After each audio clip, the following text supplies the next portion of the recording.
I have just received a very, very sad information that our former colleague, former Senate President Juan Ponce Enrile, is currently in the intensive care unit of an undisclosed hospital suffering from pneumonia. And I heard from a reliable source, a very, very reliable source, that he has slim chances of surviving. And I hope all of us here present can have a short prayer to be led by Senator Joel Villanueva, if it's possible, Mr. President. Senator Joel Villanueva is recognized. May we ask everyone to rise and give a moment of silence.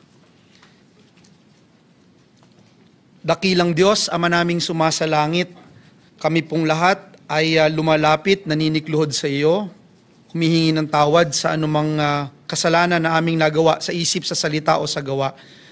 Sa mga oras po na ito, amin pong idinadalangin at idinudulog sa iyo ang buhay ng isang aming colleague, mentor, Senate President, kamanggagawa,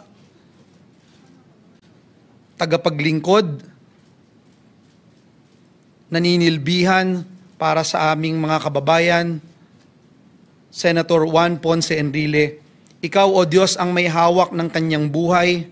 Ikaw ang nagbigay ng kanyang buhay. Ikaw ang nag-inspire at humawak ng kanyang buhay para marating niya kung anuman ang kanyang narating sa mga oras na ito. Hinihiling po namin ang iyong paggabay, ang iyong direksyon, ang iyong paghipo at pagbibigay ng kagalingan sa bawat kalamnan, sa bawat suluk-sulukan ng kanyang buong katawan.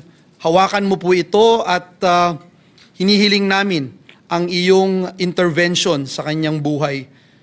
Tulungan mo rin po ang kanyang mga pamilya at mahal sa buhay at tunay, O Diyos, na ang tanging dakilang plano at ang iyong ninanais sa kanyang buhay ay mangyari.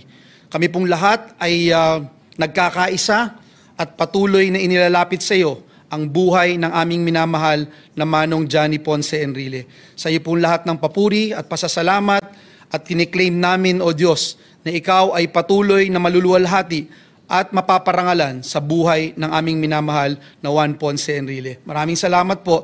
In Jesus' name we pray. Amen and amen. Thank you.